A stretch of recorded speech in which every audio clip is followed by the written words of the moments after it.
Resume recording. Cool. So this is the first class of the third week, and in this week I mainly want to focus on Ethereum. So we spoke about what Ethereum is. We spoke about why it's important. We spoke about how it's different from Bitcoin. And now I want to get into the depths of Ethereum. I want to explain various concepts related to it. And then I want to look at the various use cases which we have currently and which cases we can look into. So that will cover all of your questions, things related to decentralized exchanges, all of these DeFi protocols, things like that. वो सब भी cover करूँगा. So let's get started. So the first thing we need to understand is what is a contract. So what is a traditional contract? So what is a traditional contract? A traditional contract is a written or spoken agreement which is intended to be enforceable by law. This again is important. It has to be enforceable by law, as in there has to be a way to ensure that जो भी contract create किया है, that is somehow maintained कि इसकी integrity जो भी लिखी थी, जिसने भी लिखी थी, that is like ensured. Otherwise, there's no point of creating the contract. So that's why enforceable law is the most important part of this definition. So then what is a smart contract? Smart contract is essentially just code. And it facilitates all of these things: verification, enforcement, negotiation, वगैरह of a digital contract. So पहले, as you know, all of our, like most of our rent agreements, land deeds, everything, that's on paper. So this is a digital contract. This is a digital version of exactly that. कि एक contract होता है, उसको तुम code में कैसे translate करते हो, and how do you ensure all of these various integrities stay, which you would have taken from somebody like a lawyer. So वो सब ensure करने के लिए कोड में लिखा जाता है, and it's run by a trusted entity. Now in our case, who is the trusted entity? It's all of the miners who are on the system. So whenever there is a smart contract which is being run, when that function gets run and when everybody accepts वो function के run किया हुआ block, then since we assume that the blockchain is a trusted entity, like the main chain जो भी commit होता है, that is a trusted entity, then that means that अगर कोई इस contract का कुछ execute हो गया and वो blockchain में add हो गया, then that is a trusted thing. मतलब वो contract सही में execute हुआ था, and we assume कि that has been run by some trusted entity. So that is also something I'll get into again. So let's just have a quick recap. Ethereum क्या है? It's a decentralized platform. It's designed to run smart contracts. It's not just a cryptocurrency. It's designed so that it can run these programs distributedly. So it's a distributed computer to execute code. And this is accounts based. This is not the transaction based. Transactions are state functions. This is something I'll get to. And Ethereum has a native asset called Ether, just like India has a native asset called the Indian rupee. And that is the basis of value for the whole ecosystem. Everything goes on Ether. Like any transaction you want to do, anything you want to create an exchange of value, that happens on Ether. And finally, the block time is 13 seconds. So this is just a recap. We had covered this slide in the past. So Ethereum accounts. There are two types of Ethereum accounts. Achha, no, wait. So not this one. So the difference again between Ethereum accounts and Bitcoin accounts is Bitcoin में there are no accounts. In the sense that अगर तुम्हें देखना है कि Bob का अभी balance कितना है, you will have to add 5, 3, 2, and then you'll understand कि अच्छा 10 है इसका balance. यहाँ पे you directly see कि अच्छा the balance is 10. As simple as that. So that is how balances work in this, and it's space efficient because यहाँ पे बस एक चीज ऐड हो रही है, whereas यहाँ पे you are having to do this, and it's also easier to look up because if there's a table of account number and balance, then it's easier to look up in that rather than parse through the entire chain एक एक करके and see balance कहाँ है. So that is one thing to note. That's why this is space efficient and easier to look up. Yeah, and again, easy to make transactions and prevent double spending. Like this is just a part of the whole blockchain. So yeah, account types. There are two major types of accounts. One is an externally owned account and one is a contract account. So we'll handle the externally owned account first. So an externally owned account is something which an individual will have. You, me, whenever we create an Ethereum account, I'm not saying create an account on an exchange like Binance or something. I'm saying create an Ethereum account, पूरा नया. Then what happens is, मतलब ये तुम MetaMask से करोगे or something like that. Then that is something which is owned by an external entity, which is you. You don't live on the Ethereum network. You are not a piece of code. You are external to that system. So this is why it's an externally owned account. The only thing you can do is you can send transactions. So so either you can accept transactions or you can send money, or you can trigger code. So you can invoke some function in a smart contract. Again, smart contract is just a program और उस programme में there are some functions. So if there's function 1, there is function 2, and if function 1 says send 3 Ethereum to this particular account, then when you call that function, then the smart contract on behalf of you will send that particular money to that particular account. So that is just a function. A function can go way beyond just sending money. It can do everything any programming language can do. जैसे हमने बोला था वो Turing complete है. Solidity is a Turing complete language, so it can do everything. But as a simple example, if it's just supposed to send money, then that is what it can do. And it contains your Ethereum, your externally owned account or EOA has two things. It has your address, which is 0x something something something something. It's a very big address, and your Ether balance कि कितना है तुम्हारे पास. The second type of account is a contract account. The contract account is something which is owned by a contract. So essentially क्या होता है, when a contract is created, automatically उसका भी एक separate account बनता है, 0x whatever पूरा बड़ा सा. Then what happens is the code execution which is triggered by some transaction. So this person will trigger something here, or some other contract can trigger some function here, and those function calls will happen through this contract account's address. And then it contains three things: address, the associated contract code, so ये सारा जो contract code है, and it contains persistent storage. It contains persistent storage. What does persistent storage mean? It means कि अगर तुमने यहाँ पे कोई define किया है, so there's some integer, a is equal to 5, okay, a is equal to 5. So now it is stored across every single node कि there is an account where there is an integer which is called a, and that is 5.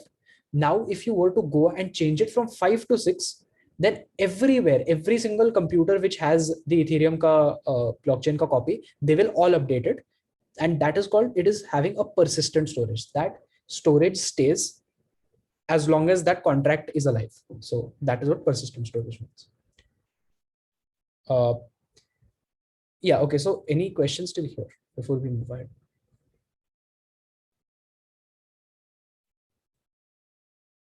Cool, I will assume no questions. That's cool. So yeah, Ethereum smart contracts have one major thing, that is control. What are the controls which the Ethereum smart contracts have? The first thing is they are autonomous agents, in the sense that there is once a smart contract is executed, or once it is sort of created, like once it is deployed onto all of these Ethereum nodes, उसके बाद there is no stopping it. उसके बाद it is autonomous. तुमने जो भी function उसमें लिखे हैं वो जब तुमने कॉल किए वो चलेंगे ही चलेंगे. There is no human which can interact or stop this once it has been deployed, and that is very important. What this essentially means is there is no way somebody is like if I were to create a smart contract which says pay let's say somebody else 5 Bitcoin, so or 5 Ethereum.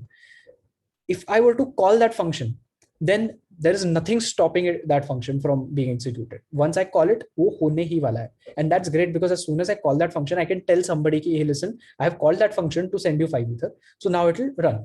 So that is a more secure way of ensuring कि पैसे जाते हैं, पैसे आते हैं, as opposed to telling someone कि okay, I'm sending it from my Ether balance. But again, this is a more advanced thing. This is again programmatically अगर तुम्हें करना है. Like one good example of where this can work is if I were let's say I am a person who owns an Amul ka shop. Then if there is an Amul ka ice cream truck which is going to come to my place, and it's going to drop off some ice cream worth 1 Ethereum, and I am going to send that 1 ETH to the Amul ka jo wholesale distributor hoga who's going to send it to me, then there can be like a GPS tracker on that truck, and as soon as it reaches my pin code or reaches my location or whatever, then it can be triggered to send that 1 ETH. मतलब ऐसे तुम ये autonomously कर सकते हो. This is something which you can't do अभी in like other normal centralized applications. So yeah, live inside the Ethereum network.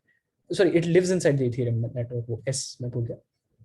So essentially what it says is it doesn't have any external interface apart from calling it once it has been deployed. Then it reacts to the external world only when poked by transactions. It is dormant until poked. That is the technical term. It is sort of in a state where it is there, but there is nothing which is going to activate it until you poke it by calling a function inside that smart contract. Then you have direct control over, sorry, it has direct control over its internal balance only. So you remember I said that there is an account which gets created 0x whatever.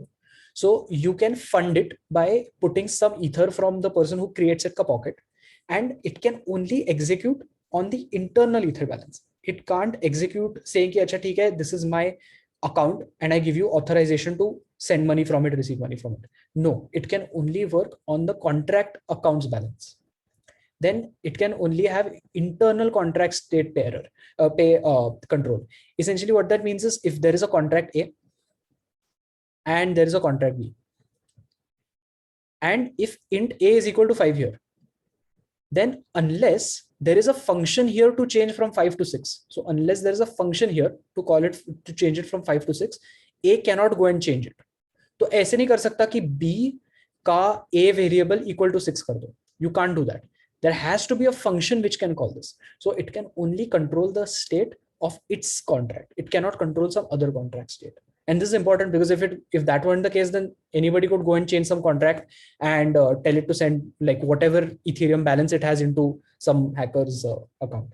So that is why it has internal ether balance and internal contract state control. I think there was a doubt here somewhere.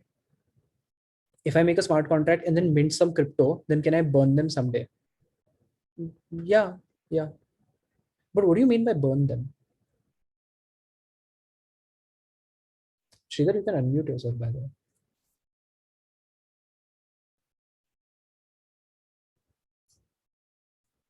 Acha, theek hai, cool. People who use crypto will lose it. Yeah, like it can get burned that way, yes. So yeah, the distributed computer. Essentially, why is this called a distributed computer? Remember in that recap wala slide, likha tha ki it is a distributed computer. Why is that?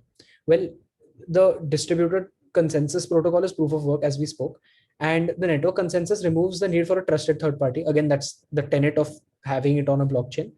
So the agreements which are called because of the smart contract, मतलब जो भी smart contract publish होता है, if it does any function calls, they live on the blockchain forever.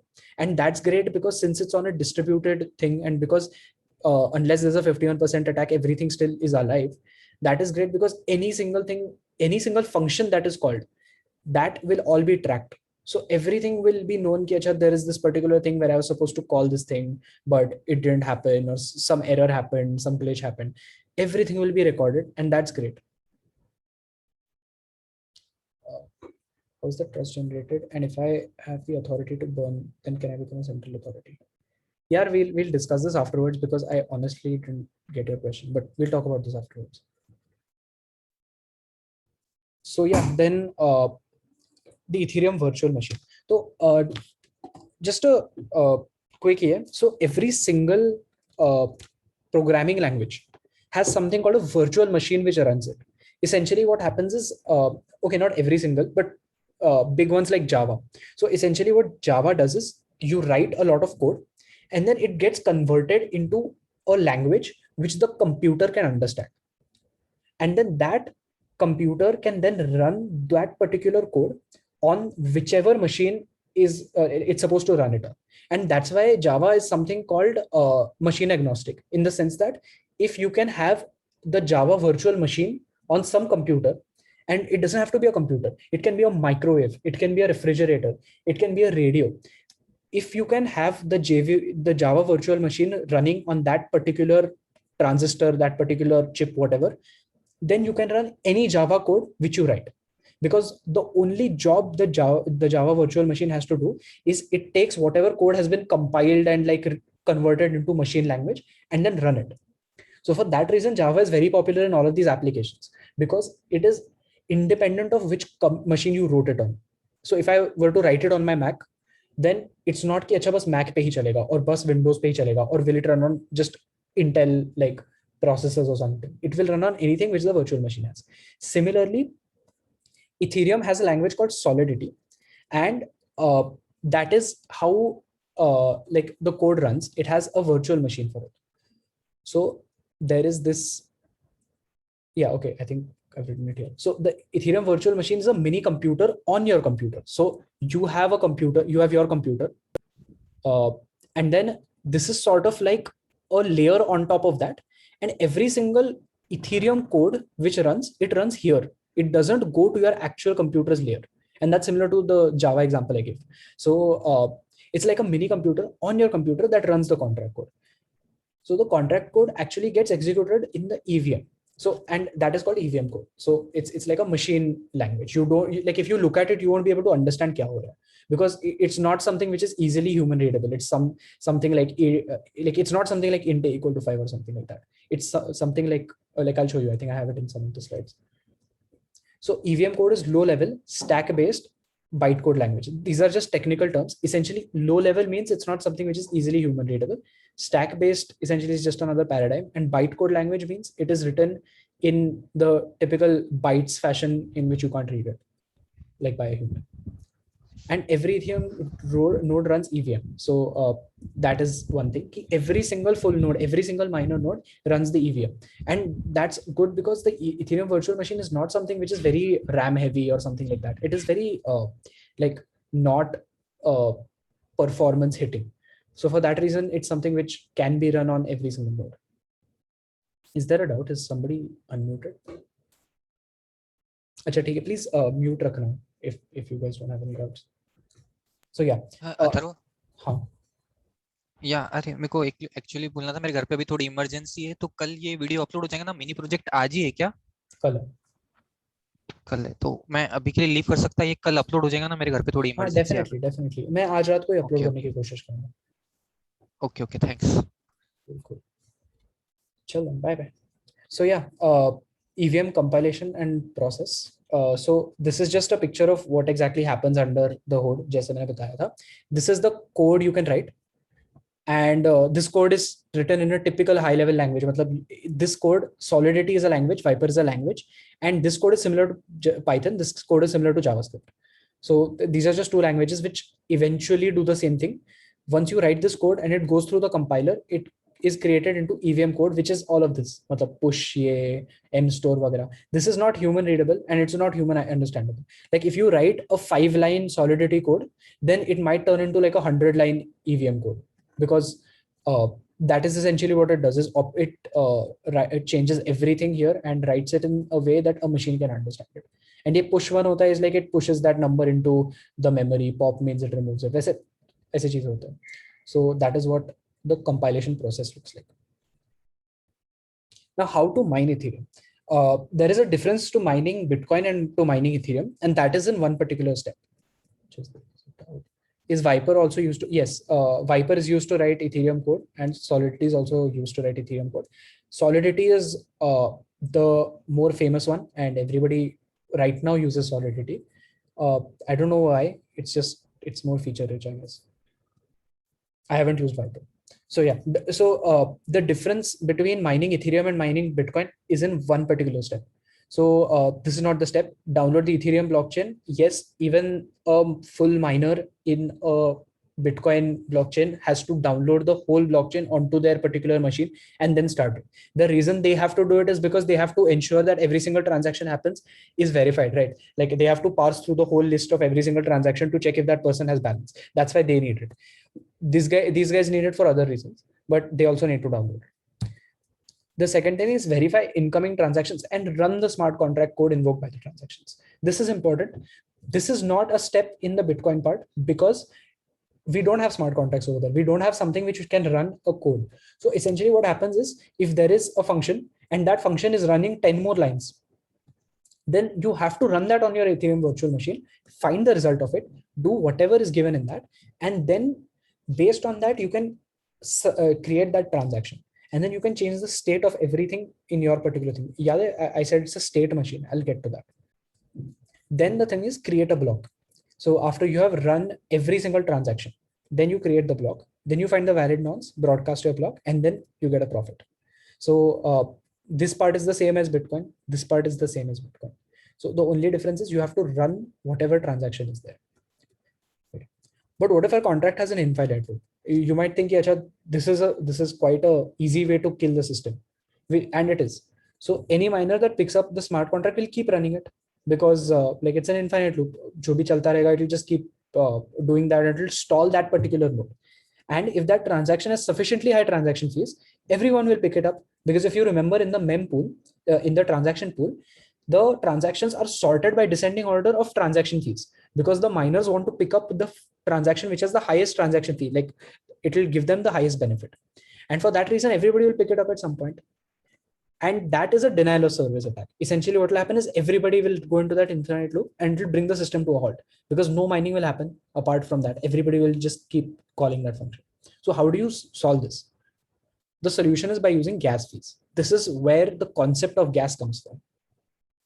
So what gas does is every contract requires gas, and that fuels the contract transaction. This is just a fancy way of saying every contract requires some amount of money to run that contract, to run that transaction.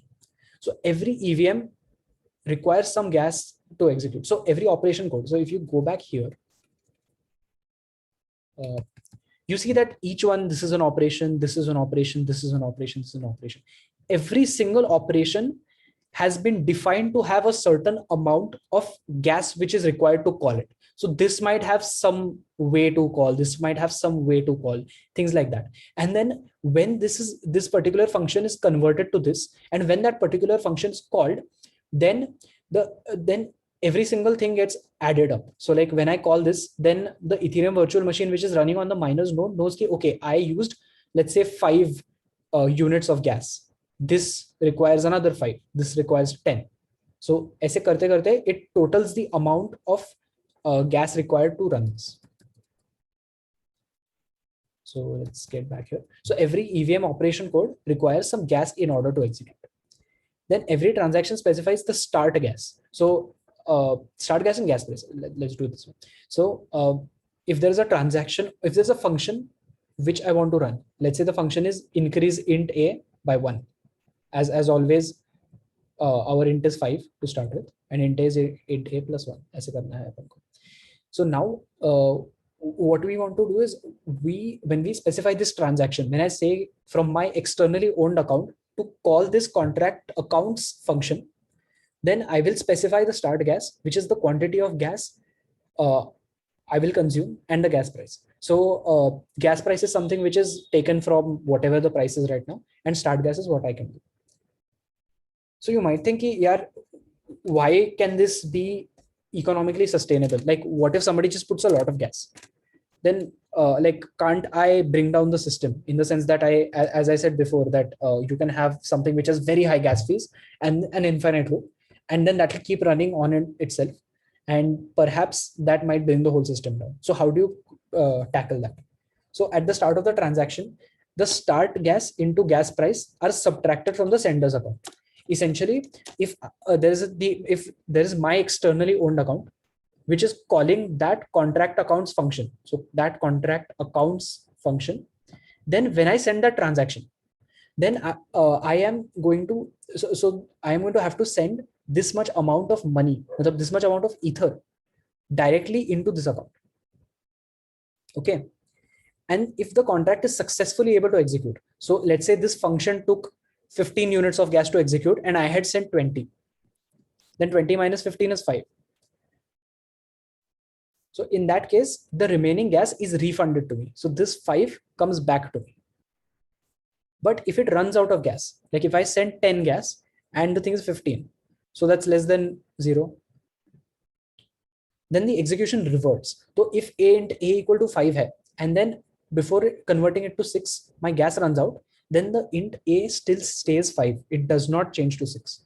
The execution stops right in its tracks when it becomes 0. And that is how it works. So if the first push ka command, as we saw in that particular example, takes 5, the second push ka command takes 5, then 5, 5, 10, that is where it ends. It doesn't stop, it doesn't continue executing. It stops right there and then goes back. And that is why it stores the state of the transaction, which again, I will get to in a second. So execution reverts, and the start gas and gas price are not refunded. The reason they are not refunded is because if that is the case, then I can keep calling this function again and again, and then people will keep picking it up, and I will have no loss. So this is a penalty for calling a function without knowing how much you are supposed to spend for it. So that is why it's not refunded. So purchasing gas essentially means purchasing distributed, trustless computational power. Every word here is important. When you buy gas, you're essentially paying money. It's like saying you have bought a Amazon AWS services ka instance, and you're essentially paying for it with money and letting it run. And based on the computations which that does in the cloud, you pay some money at the end of the month. But here, it's like you buy a prepaid account for it. You pay for this distributed trustless computational power. It's my mic. Okay, cool. Yeah. So an attacker looking to launch a denial of service attack will have to supply enough ether to fund this attack. And this ether becomes so large that it becomes economically infeasible to call this. So economics plays a huge role in all of this Bitcoin, all of these Ethereum, all of these blockchains and stuff. Because unless the economics incentives, as I have spoken earlier, are not aligned, then somebody will try to attack it and will definitely be able to attack it. So yeah, there's a question here.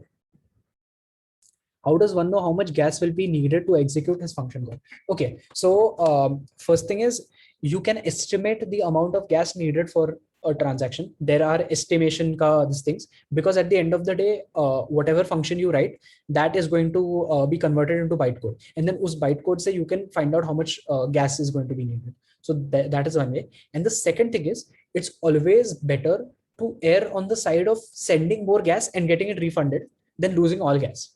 So even if there is a thing where there is a 10 gas ka thing which is going to okay, so like this function, it requires 15 gas to execute. Then I will try to send, let's say, 50 gas or 100 gas, because I know ki whatever difference is there, it's going to come back to me. Srajan, I hope that answers your question. Siddharth, can you once explain how it ends up in an infinite loop? It doesn't end in an infinite loop, because that's what we are trying to prevent.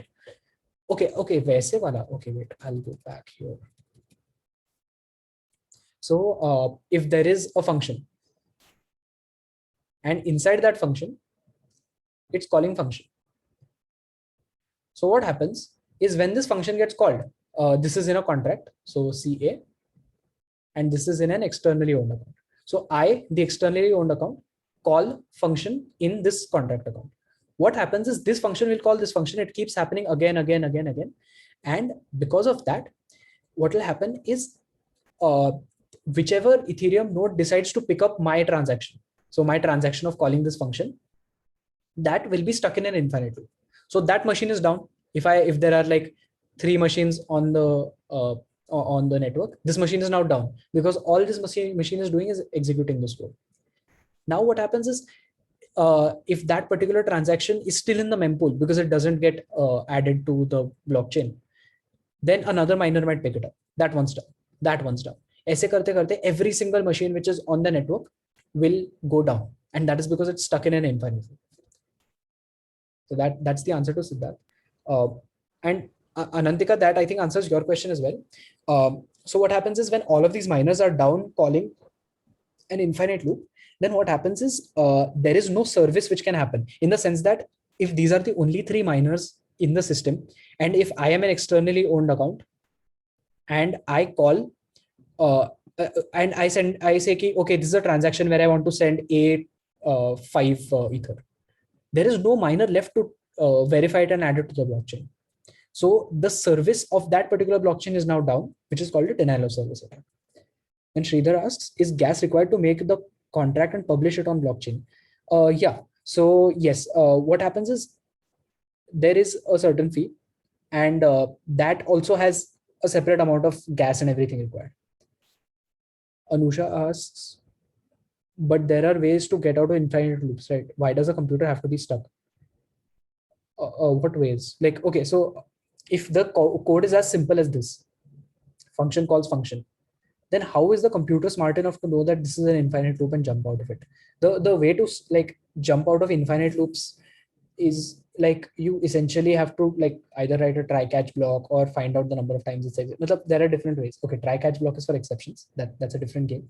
But my point is, if it's just a simple function like this, which is infinite looping on itself, then the computer is not smart enough to understand that this is an infinite loop. All it thinks is, okay, I'm supposed to call this again. Then this function will call this again. This function will call this again. And it will keep happening again and again. Why does a computer have to be stuck? Yeah, that's that. Shrajan asks, is the bytecode along with the gas cost publicly available? Yes. So every single smart contract which gets published, that is essentially public because uska bytecode is available on every single node's blockchain. Because at the end of the day, it is on every single person's blockchain, right? Like the blockchain itself is shared. And when you want to call a function to it, any miner should be able to pick up that function and then call that, call whichever thing is happening inside it. So every single miner has a copy of every single smart contract. And for that reason, it's public. Suppose it's not an infinite loop, but the execution of loop whose iterations are not known. That's still fine. So for example, if there is something where I am like, I will run this code, the number. So if there is a loop which takes the date from outside, ki aaj kya hai? Aaj, I think 8th or 9th. Yeah, so today is the 8th. So for example, I say there is a loop which runs 8 times. Then what I will do is I, as the function caller, will ensure that regardless of when I call it, I will send gas enough that even if there is 31, even if it is supposed to run 31 times, because like max number of days in a month is 31, it will still run on its own. Then if it is the 4th of whichever month, the difference, so 27 iterations equivalent gets refunded to me. And that is the only safeguard I will put. Even if it is unknown, then I will send enough gas such that it will execute and the refund will come to me. Athar, I have one doubt. Yeah. So yes, so basically जो भी हम functions बना रहे हैं, right? Let's say कि एक smart contract में एक loop, infinite loop है, एक function में infinite loop है, right? एक smart contract में, Yeah. and we don't want कि इसमें हमारा system down हो जाए. That's why we have kept कि हम let's say कि ये smart contract को run होने के लिए एक ETH लगता है, and हमने 5 ETH as a gas fees दे दी, तो ये maximum 5 बार run हो पाएगा, right? उससे ज़्यादा run नहीं हो पाएगा.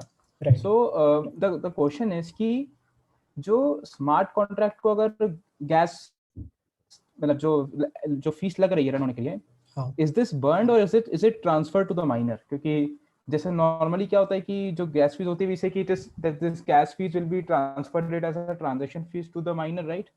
सो ये जो गैस फीस होती है, इज इट लाइक दिस जैसे ऐसे कि 0.001 ईथ जो है इस फंक्शन को रन करने के लिए लगा, ये मुझे चेक करना पड़ेगा.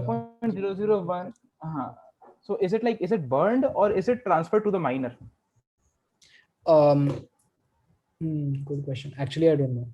I will have to check this. Okay. I think it is transferred to the miner because clearly जो gas fees होती है, it is like हम transfer कर देते और इसमें क्या है कि I also believe this. तो incentive मिलेगा. क्या? इसमें I think कि जो ये वाला सिस्टम है, इसमें माइनर को भी इंसेंटिव मिलेगा. अदरवाइज अगर हम देखें कि so why we need to introduce gas, तो अगर किसी को सिस्टम डाउन करना है तो पहले बात तो वो बंदा डाउन क्यों करेगा? उससे इकोनॉमिकली कुछ फायदा तो होने नहीं वाला. अगर उसे इथेरियम से कुछ चिढ़ है तो वो डाउन करेगा, राइट? Make sense. लेकिन अगर इस चीज की मदद से उसको फिर पैसे भी मिल सकते हैं. हाँ, नहीं, बात सही है, because at the end of the day this is like transaction fees. तो if in this particular example I send 20 gas and 15 gas ही लगे, तो ये जो 15 गैस जाते हैं वो माइनर को जाता है and 5 गैस वापस आएंगे मेरे को. तो सिमिलरली अगर ये 10 आते हैं तो ये आई थिंक मेरे को 10 जिस बंदे ने वो फंक्शन एग्जीक्यूट किया और माइन किया वो ब्लॉक, उसको जाएंगे. So I think that is what will happen. और लेट्स से अगर 15 की जगह लाइक आई हैव 14 ईथ जो मैंने लगाए, तो मेरे 14 ईथ चले जाएंगे, राइट? अगर मैंने मिनिमम अमाउंट चले जाएंगे, right? So I have to be cautious when I am doing a transaction, right? कि कम ना कर दूं मैं. हाँ, मतलब 14 and below you don't get your money back. हाँ, okay, thanks. Yeah, cool. So thing on conclusions, this is specifically about concluding about what Ethereum ka point is, in the sense that when we say this is a platform to run smart contracts, what is the point of it? So Ethereum is not about optimizing efficiency for computation. It never was, because this is parallel processing and it is redundantly parallel. What does that mean? This means, okay, so what is redundancy? Redundancy essentially means that there are 2 or 3 backups of the same thing. Now, when you make 2 or 3 backups of the same thing, then that means that you have redundancy. Now, in this particular case, it is parallel processing, because when there is a transaction to call some function in a smart contract, then all of the miners are going to run that function. So every single miner which picks up that call is going to run that. So it is parallel processing. And it is redundantly parallel because everybody is doing it and everybody is doing the same thing. So it's parallel processing, which is redundantly parallel. Okay. So even if there is going to be at the end of the day one miner who is going to mine that particular block, which has the function call which I made, there are probably going to be 100 other miners which also ended up calling that function, but were unlucky and weren't able to create that block. So that is what redundantly parallel means. So it's a way to reach consensus without needing to trust third parties. Again, this is what the definition of blockchain is. So contract executions are run redundantly replicated. So as I said again, it is redundantly replicated. So every single execution happens on like multiple nodes at the same time. And that is expensive, it is slow, and it's memory intensive. Why? Because agar tera function requires 10 MB of RAM to run. Okay, you might say 10 MB is small, but yeah, there are like 10,000 miners in the world. So your function now took, how much GB is that? That is 100 GB, I think. So your function just took 100 GB now to run. 100 GB, 10 GB, sorry, my bad, whatever. So it is a very memory intensive game. It is also slow because even though you have so many computers running the same thing, at the end, when the block gets mined, that is only when you're going to find out if it ran in the first place. So even if you have a function which runs in 10 milliseconds on like a decent i5 processor or whatever, that doesn't matter, because as we said, agar 6 block confirmations ke baad we know that something ran, and if the block time of Ethereum is 12 seconds, then you are going to find out if your thing ran 72 seconds later.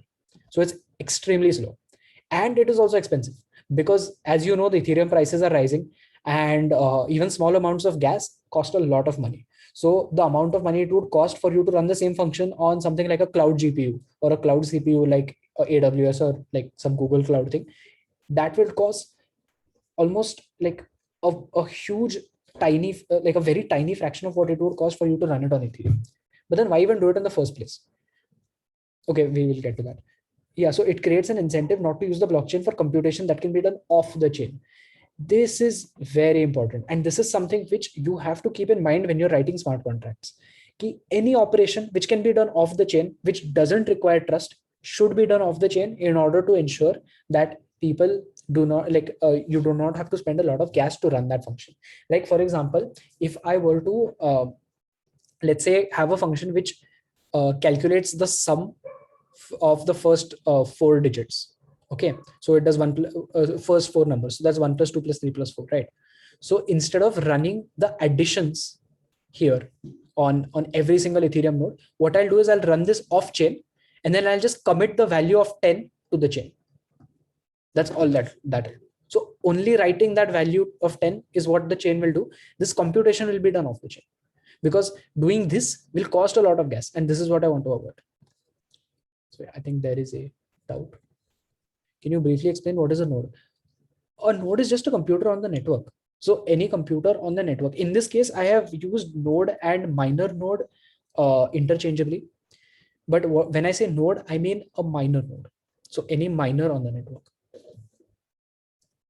Okay, so blockchains versus centralized databases. I think this had come up when we were talking about private blockchains, but I want to make this point clear, and this will also tie into this particular point. So why even use blockchains in the first place? Okay, Shrajan asks, how is off-chain computation results get added to main chain? I can just have a function. So I can just have a function. If there's a function which takes a parameter from the outside called x, and then it just says int a is equal to x. That's all it does. Then what I can do is when I call this particular function from outside, what I'll do is pass that function and just write 10. And that will send it here, and a will become 10. That is all I have to do. Does every miner verify a mined block before adding it to the chain? Yes. And every miner will then run that particular function on their node before, like on their computer, before adding it to the chain. So they are also going to check कि ये function जब चला तब इसका जो result आया, was that the same thing? And if it wasn't, then that is also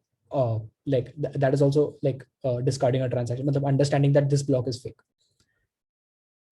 So again, that is again redundantly parallel. Every node runs it. So yeah, blockchains versus centralized databases.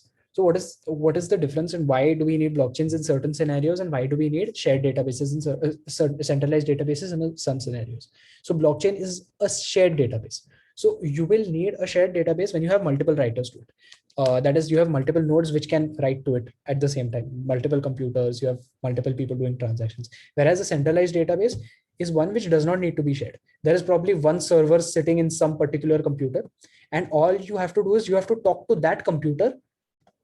This is my computer. And what will happen is, if all of these people outside want to, let's say, write to this database, then what they'll do is they'll write, like send a request to this computer, and this computer is the only one which interacts with database. Whereas here, everybody can do it. Again, shared database is basically a ledger. So ledger, yeah, this is the ledger. Whereas in this case, it does not need to be shared. In this case, parties cannot trust one another. This is, again, as we spoke, a fundamental part of blockchain. Whereas here, one thing why we may need it is because you have to keep data confidential. And this is one of the reasons why banks don't use public blockchains, because all of these transaction informations of all of their clients, things like that, that cannot be made public. There are laws, strict laws around what can be made public and what cannot. And for that reason, they have to use internal servers, they have to use internal centralized databases. And now they can use private blockchains, but they cannot use blockchains in general, like public blockchains. Then you must handle complex data. Now, one thing you should understand is, every time you store a JSON or something like that on a blockchain, that takes a huge amount of gas, because that JSON is going to be stored across every single minor node in the world. So it's going to take a huge amount of gas. Whereas in this particular case, like since it's a centralized database, reading and writing to it is much easier, and it can handle all of these complex data types. And a JSON is still a very simple data type object. Like you can have very crazy objects, very complex objects, and they can be very large in terms of like megabytes, even gigabytes of size. And finally, you need to be able to edit data. As you know, a blockchain ledger is just add only. You cannot edit it. You cannot go back and delete something, change something. Whereas if you need to be able to constantly update data, you need a database. Finally, a blockchain is needed when you need fault tolerance. What does fault tolerance mean? Essentially, what that means is, if you know that your thing can be hacked, then you need that redundancy and you need that fault tolerance. Then data immutability, we've spoken about that. It means that you cannot change it. And the third thing is censorship resistance.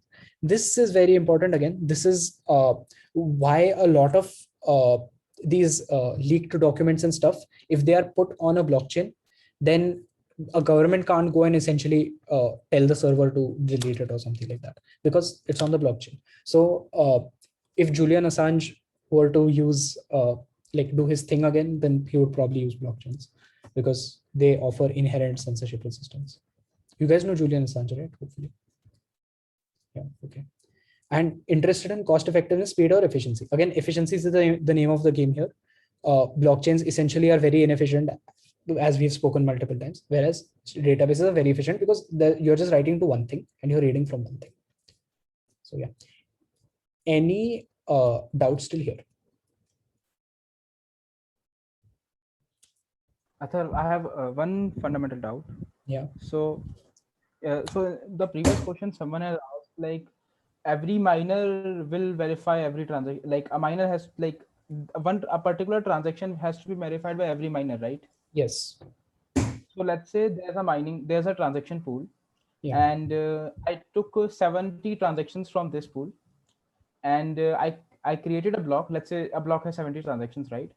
I verified them. I found the nonce. I created a block, and I publishes the block. Now let's say there are 1 lakh miners in the world right now. Okay. Yeah. Yeah. So and out of 1 lakh, let's say 3 people have, because there is no eligibility criteria. So 3 people have very small computational power or very low computational power. Yeah. So then if I have to verify the transaction, then all those 1 lakh people have to verify it, right? Yeah. Now, just because of these 3 people, the timing could be in months. Like a transaction could take months, because like if I, let's say, if I have to, let's say I buy Raspberry, I buy any any software or any hardware part is tomorrow, and I'll start mining Ethereum, but I don't have that much computational power. So because of me, the amount of time will get increased, right? Yeah, so I think what you're saying is if I were an external client who has called a function, then am I going to look at the Raspberry Pi's ledger to see if my function was working or not, right? Matlab, are you going to update? Are you going to keep checking the Raspberry Pi's ledger? Essay.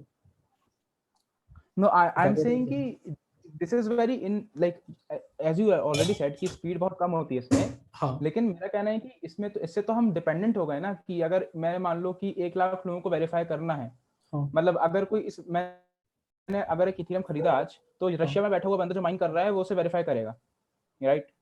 Bro, you're not waiting for all 1 lakh people to commit it to their database, to their ledger. You're not waiting for all 1 lakh people to add it. You're just waiting for at least 51% of them to add it, ताकि that is becoming the longest chain. और जब longest chain में आ जाता है तब हो गया, मतलब then you know कि it has been added. So when you as an external person जिसने वो function call किया check कर रहा है कि वो function call होगा या नहीं, then you are going to probably call some miner which you would say has sufficient computation power or has the, मतलब you are essentially hoping कि that person has the longest chain. So in your particular case, what you would do is if you want to verify, then you wouldn't use your Raspberry Pi's data ledger to verify it. You would probably use some like normal tool like Etherscan or something to check. Okay, got it. Yeah, but to answer your question, I think I'll also have to check क्या होता है after every 12th second. Like I think every 12th second के बाद it probably just accepts the longest chain, adds it to its database and goes ahead. मुझे ऐसा लगता है कि देखो अभी ऑलरेडी 51% अटैक किया जा सकता है अगर 3 सबसे बड़े माइनिंग जो पूल है वो साथ में मिल जाए, राइट? सो आई थिंक कि उनका अब since these 3 major mining pools उनमें इतना ज्यादा पावर है, that's why हमें इतना बड़ा डिले एक महीने 2 महीने का डिले देखने को नहीं मिलता है, क्योंकि हमें एसेंशियली 51% ही चाहिए. तो उनका माइनिंग पावर मेरे हिसाब से इतना ज्यादा है कि वो 51% अपना बहुत जल्दी कर देते हैं. नहीं यार, ऐसा नहीं है, because every mining pool does not have like the latest GPUs and stuff. If I have a Raspberry Pi, I can join a mining pool with that Raspberry Pi. It's just that the total computation power of that mining pool increases. Okay, so then it would be a case, then it would be like तब भी doubt तो रहेगा ना कि मतलब फिर तो ऐसे कंफर्मेशन में बहुत टाइम लग जाएगा. फिर मेरा ये डाउट है, कंफर्मेशन में 12 सेकंड लग क्यों लग रहा है, 12 सेकंड है, 1 मिनट क्यों लग रहा है, 2 साल क्यों नहीं लग रहे हैं किसी चीज को कंफर्म होने में, क्योंकि करोड़ों लोग खरीद रहे हैं. और मतलब उस केस में तो 2 साल भी लग सकता है एक ट्रांजैक्शन को वेरीफाई होने में. नहीं, because at the end of the day, once it gets accepted in enough number of people, then you know it's been accepted. When you say consensus चाहिए, you don't say कि 100% लोगों को consensus होना चाहिए. You just say कि you need enough consensus to say कि अच्छा ठीक है ये सही से गया है या नहीं. And then that enough can be for your case just 51%. तो उससे तेरा काम अगर चल जाएगा तो फिर हो गया. अच्छा ठीक. मतलब हाँ, मतलब to answer your question, you're not waiting for every single person to add every single function to their ledger to agree कि अच्छा ठीक है ये माइन हुआ है. So yeah. Then Sridhar asks, does every miner? हाँ वो तो हो गया. Sagar asks, doesn't doing computation of the blockchain affect trust? Yes, and I'll get to that. That is a slide. Basically, to answer your question, garbage in, garbage out. So if you put in something with non-integral values, then yes, it is going to come out the other way as that. So yeah, but we'll get to that. Sridhar asks, but in verifying mined block, you won't need much power as you are checking. That's true. That is true. But I think what I think Divyaju was asking is, if there is a function which is very complex, then it might take a lot of time. Now, the other thing to that is that particular miner was able to do that function and other functions within 12 seconds and then mine it. तो वो function call किया, बहुत सारे बाकी functions को verify किया. Probably he did 2 or 3 more function calls. Then he found a nonce and he published it in under 12 seconds. That means that function inherently wouldn't take that much time individually to call. And that is also promoted, right? Because if it's a function which takes like 12 seconds to call, 10 seconds to call, that is a lot of way. That is a lot of ether you're paying as gas fees. So that is also one thing. But yeah, Sridhar, your point is right. So yeah, moving on. Now let's move on to the use cases. That is again something very important, and this is something which should be understood by everybody to understand where exactly we are in terms of where Bitcoin, blockchain, Ethereum, everything has progressed. So yeah, state machines. What is a state machine? This is essentially what it means when we say Ethereum is a state machine.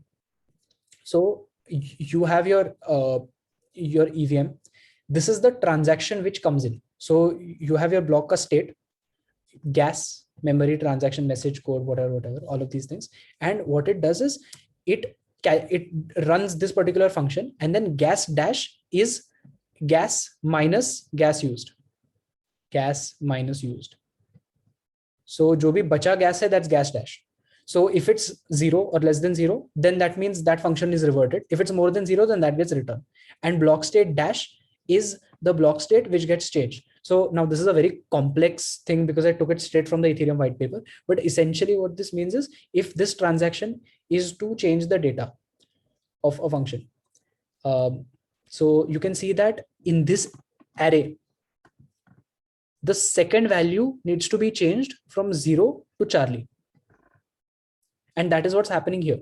So this was your original state where the third thing in the array, the number 2 is like the third thing. Then that is going from 0 to Charlie. So this is the transaction which is here. And once that gets called, this is state dash. So this is block state dash. So this is essentially what it means when you say Ethereum is a state machine. This is like the memory of it, and then it changes it, and then it publishes that. So yeah, that is there. And I think either they've also illustrated the amount of ETH used. So yahan pe it went from. Achha, no, they haven't illustrated that. I thought they had also illustrated the amount of ETH used or something like that. I think this is what they meant by value. It went from 520 to Ether to 521 to Ether because us contract ka wo change ho gaya. I think, but I'm not sure about this. Yeah. This went from 1024 to 1014. Yeah, so this, I think this was the calling account, and its balance went from 1024 to 1014. Yeah. So yeah, Ethereum tokens. What are ERC tokens? So an ERC token is essentially a token system where you can use that to like define all of the transactions. So essentially, yahan pe so every single ETH you send, that can be written in this kind of a code, the 2 and the value. So if I'm a person who is calling this, then the from is already known. So all it's going to do is check if the storage or the Ethereum I have, if it's greater than the value I'm trying to send, then subtract it from my thing and add it to the person I'm sending it to. This is the simplest implementation of pura Bitcoin ka code essentially. And this is smart contract code essentially. So yeah, database with one operation. That is essentially what a token is. All of the transactions you do, it is like one database with one operation. And then that operation is to send. So send some money from one person to another. So that is one way you can look at the whole Bitcoin ecosystem. It's a database with one operation, and the one operation is to send some amount from one account to another. So yeah, again, this is one thing, ensuring that this person has enough dollars to initiate the transaction. So yeah, and then subtract it and then give it to Bob. So public registry. So one thing you can look at the use case in terms of what smart contracts can do is by looking at it as a DNS system. Like what is a DNS system? It maps domain names to IP addresses. For example, when you type in google.com, there is a server somewhere which understands ki, acha, theek hai, this is a person who is calling www.google.com, and that person needs to find the address of the IP of the server which it should call to get the web page. So the reason there are all of these dots is because it goes to all of those high level domains servers. So what it does is there's a server for wwws. So every single wwws mapping is stored there. So this request will go to that server, and it will tell me ki acha theek hai, www will say ki acha, so Google wala server is this one. So ye Google wala server hoga samjho. And then that Google wala server will call the com wala server, and then the com wala server will return the IP address and tell me ki acha, this is the IP address. It's a bit complex, I understand. I'll send a video about how DNS works if anybody is interested. But essentially what you can remember is it is a system which remembers every single web page ka name and its corresponding IP address. So that is like a database. So you can store that as code on Ethereum. If this doesn't exist, not self-storage name essentially means this doesn't exist in this mapping, then you just add that value. So if I were to create a new website, www.atharvablockchaintutorials.com or something like that, then I will just add that name and that value, that IP address. And then this database, because it's replicated everywhere, as in every single miner node has it, then if I were to find out that like where that particular website is, I can just query any one of the Ethereum nodes and then I'll get the answer. Now, how fast you get the answer is dependent on if you're querying a Raspberry Pi or if you're querying like a very powerful GPU or something. But essentially, you will get the answer. And this is sort of the premise on which ENS or Ethereum Name Service is built. So DNS जैसे होता है domain name service, वैसे you can get a website with a .eth at the end. If you've noticed, there are some websites called with .eth at the end. Those are all ENS things. So domain name system, but for Ethereum, like Ethereum websites. And these are all decentralized websites. Oh, my bad. Sorry, it's com Google W. Okay, my bad. So yeah, that's how DNS works. So yeah, this is again easy to implement in Ethereum. And then what you can do a bit beyond that is an advanced public registry. So what does that do? That gives you a proof of existence, in the sense that it proves that you own a particular document without even revealing it in the first place. For example, if I were to say that I own this particular house or I own this particular car, that means a person can just look up in that particular blockchain whether this person has ever owned this car in the first place. I don't have to show the documentation. I don't have to show the proof. Somebody can just look up the transactions and see that this particular asset has it, like who's the latest owner of it, and that is it. So timestamps verify the ownership later. So essentially what that means is at what timestamp or at what time point did I get it? And is there a timestamp or a time point later on where I have changed, like where the ownership has changed hands from me? So if I've sent it to somebody, if somebody bought it from me, things like that. So look at the latest transaction ka timestamp and see who owns it. And that proves the ownership of that particular asset without having to like call anything, like or showing any documents or anything like that. So a very simplified use case is that of all of these land titles. I think there's a doubt here. So on .eth domains, we can run operations related to blockchain. No, operations are run on smart contracts only. .eth is just a domain name system for websites. You can create a website and host it as a .eth. So instead of having it as front end, you can run your front end on it. It's the same thing, dude. Like just like you run github.io websites, वैसे ही चला सकते हो. So land titles, in the sense that the problem here is there's a chance of having flawed paperwork, forged signatures. This document might not even be real in the first place, things like that. Secondly, lacking central government authority, in the sense that there's probably no reason for the central government to intervene in small land disputes. And for that reason, it doesn't, like the government does not give enough confidence to the owner of land in that particular country. And that causes various pitfalls. Like then what might happen is if you want to buy a plot of land, you might have to bribe a lot of corrupt officials, things like that. You have to tamper with some records, things like that might happen. And the government may just not have the legal willpower to support land records. So in that particular case, and this is again, if there are NGOs which are handling it, then citizens get mistrustful of that.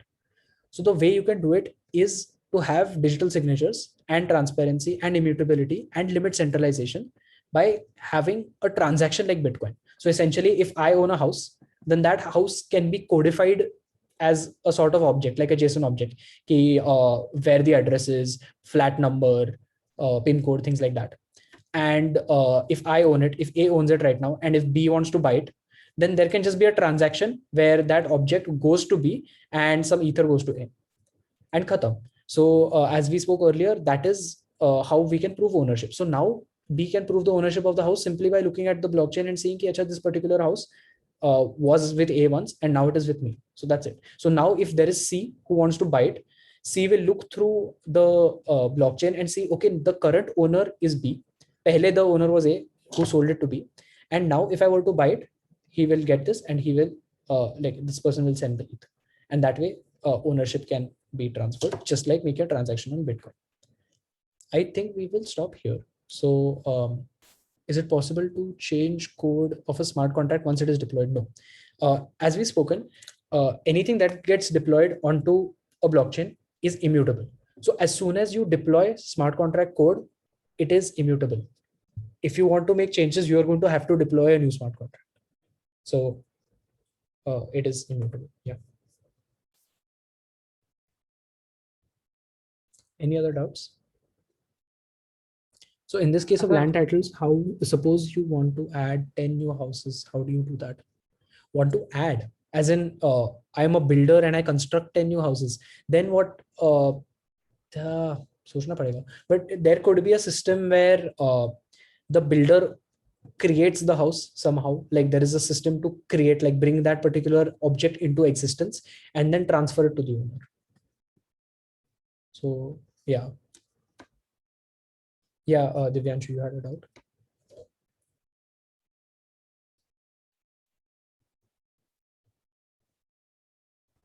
Yeah, I was just saying about, like, can you explain about that ERC20, because so like I couldn't understand its like real significance. अच्छा. For ERC20. हाँ, considering the fact that I like मैंने बस ERC लिखा है और तुझे पता है ERC20 क्या होता है. Okay, so there are two kinds of tokens.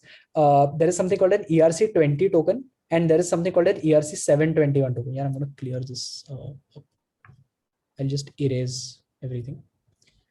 I'll speak about it tomorrow, dude. Like essentially when I say mini project, it's going to be just a like I'm going to show you what I expect to be done and you guys will get a week to do it. So I'll expect it to be done by like Friday. So it'll be chill, don't worry. So there are two kinds of tokens. There is something called a ERC20 token and ERC721 token. These are just code numbers. There is no significance to why it's called 20, why it's called 721. But there probably is, but it doesn't matter. So ERC20 token is something called a fungible token. Fungible, as we spoke about, means if I were to take one ERC token, 20 token, and I were to give it to you, and you were to give me something of the same value, then there would be no exchange of value. Both of them are the same. All cryptocurrencies, the currency aspect, are made from ERC20 tokens. So Ethereum is made on ERC20 tokens. And for that reason, every single ETH is the same.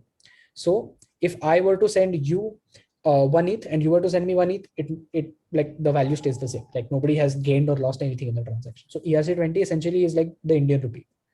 So that is that. ERC721 tokens are something called non-fungible tokens. Essentially what that means is these are like objects which have unique attributes. So if you want to represent a house, Got it. so NFTs, houses, things like that, they are not unique in the sense that if I were to give you one house and if you were to give me one house, they are not the same token.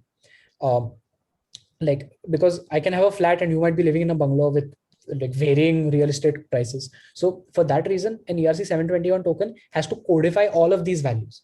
And for that reason, it is unique and it's non-fungible. So those are the two differences.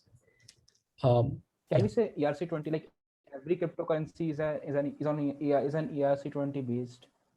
Yeah, every single Ethereum based cryptocurrency is ERC20 based because ERC is Ethereum platform. Kya? Which use Ethereum platform? Yeah. The ERC is Ethereum. So yeah. Okay. Got it.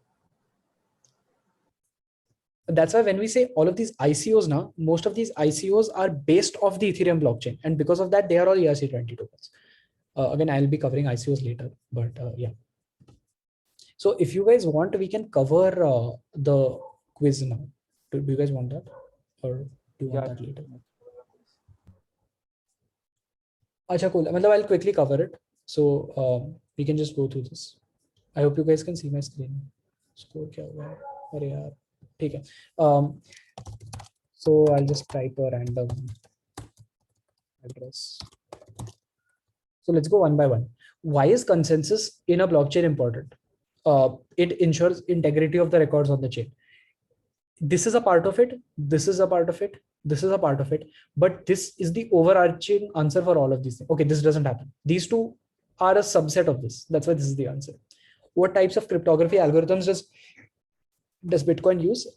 I put this question on purpose because I hadn't taught it. I wanted you guys to sort of Google all of these terms. So SHA-256, elliptic curve cryptography, and asymmetric key. Asymmetric key is the public key, private key thing. Elliptic curve is another thing. It's called ECDSA or EDCSA, something like that. And SHA-256 is that hashing function which we had seen the other day in that web portal. If you had 1 lakh to invest. So the thing about this is I'll probably show you guys my portfolio in the last class, because I think we can have that sort of a conversation. The last class can be, some part of it can be quite chill where we just talk about these things. I'll turn off recording. That way we can talk a bit more freely about some things. That is where I will answer this question. No answer is right or wrong. So all of you guys who have gotten whatever marks, uske +5 ho jayenge, because no answer is right or wrong in this particular case. Miners are computers that perform operations defined by the protocol, not by the users, not by the transactions. The protocol defines what operations to perform. How many transactions are there in the Genesis block of Bitcoin? So you can go to something like Etherscan to check or whatever. There's just one, and that was the miner fee, because us time pe no other transactions happen. You can check this out. It's on something. Transaction 0 of every Bitcoin is called the Coinbase transaction. Yes, it is. It's just a terminology. Again, I wanted you guys to Google this. Doesn't have a sender. Yes, because bus receiver hota hai. Contains the miner fee. Yes, because it's essentially the miner reward transaction. What is the correct sequence involving a block creation? So everything starts with a 3. So that's transaction initiated. Then the transactions are validated. So the second thing has to be 1. So these two are out. And uske baad transactions are bundled. So this. Uske baad proof of work consensus is done, broadcasted, and then the block gets propagated. So broadcasted, propagated. So that is how it is done. Dash, receive, verify, gather, and execute. Miners do that. Any changes to the value of the state variable in a smart contract are stored on the blockchain. True. I know we covered this today, but I think the fourth class, I think I had covered what a state variable is, and I had given the int wala example. That's why I put this question. Which of the following words can you use to describe a blockchain? All 5. Again, I just put this so that you'll understand. This is a collective trust model. This is another way to say it. So collective trust model. Match the consensus algorithms, proof of work, proof of stake. I'm probably wrong. I will have to Google this again. You guys are pointing this out. I may have to Google this again, but ye maine kahin padha tha. If I can find that link, I'll send it. Otherwise, this might be proof of work. So yeah, and avalanche is directed acyclic graph. ये भी I'll cover later. I think किसी ने ये पूछा था, अनिकेत ने I think ये पूछा था कि what is a directed acyclic graph. I'll handle this tomorrow hopefully. Dash are paid fees on the creation of a block. Miners. So miners receive the block reward. So they are the people who get this. Private blockchains work in a Dash environment. So the keyword here is private. So it works in a centralized but trustless environment. Why is it centralized? Because it's within a particular company. Why is it trustless? Because at the end of the day, no wait, decentralized trusted. It's decentralized because every single node has that, but it's trusted because it's within a particular company or something like that. So every single node is trusted. Like every single participant of that network is trusted, but at the same time it's decentralized because there's not just one computer running every single thing. Like every single computer is doing that parallel redundancy. Then number of transactions in the Genesis block. Again, this is something which you will have to Google. So Ethereum Genesis block.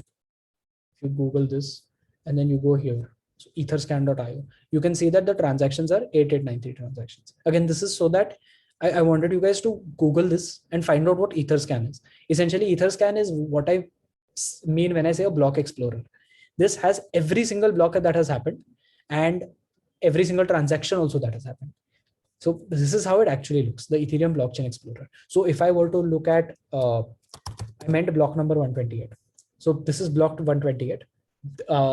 These are all of the transactions that happened to, for some reason, 0 transactions over there. And it was mined by this person in 2 seconds. So ये सब दिखता है. So again, if I go to block number say random. इसमें भी zero transactions, क्या हो रहा है? Whatever. My point is, this guy mined it in 13 seconds. So you can see all of these transactions, all of these things, what happened, things like that. So ये सब तुम समझ सकते हो. That is why I put that question. 8893. The main concept of proof of stake is, again, I think this was a bit of a trick question. The full nodes with most coins at stake get to create it, not the ones with most coins. You have to stake those coins. So if I have 100 coins, but I just take one coin, then I will not get to mine it if there's another person who has staked 2 coins. So that is one thing I wanted to like clear that concept. Blockchain was created to support security and trust in a Dash environment. So this is decentralized trustless. So it's trustless because you don't know who is in, and decentralized because there are multiple participants across the world and things like that. Which of these fields is not present in a Bitcoin block summary? Again, if you would have gone to that Bitcoin ka block thing on whatever, like when you had Google the Genesis block thing, you would have found this out. Regardless, you should know ki the hash of the next block is not present. The previous block is present. And this I covered in, I think, the second class. So the previous block hash is there. The next block hash is not there. So this is there. What is the Genesis block? The Genesis block is the first block which is created inside a blockchain. So the first block of a blockchain. This again, I wanted you guys to just Google kya hota hai. So proof of work is the least efficient. Then I think ye or ye. Proof of authority essentially means ki proof of authority is just centralization straight up. What that means is ki there are these 3 computers which are authorized to mine and wahi karenge. That's it. Proof of authority is that's it. Aur kuch hota nahi hai. Directed acyclic graphs, I'll handle it later. Essentially what that means is there are multiple, like it's a graph, like multiple things can okay, I'll handle that later. Proof of stake is proof of stake, as we've explained, and proof of work, to, as we all know, it's causing all of these environmental issues and things like that. So let's see kitna tha. Acha,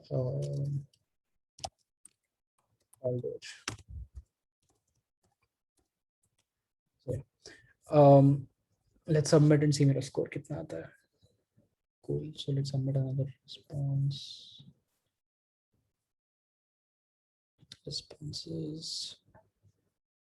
Cool.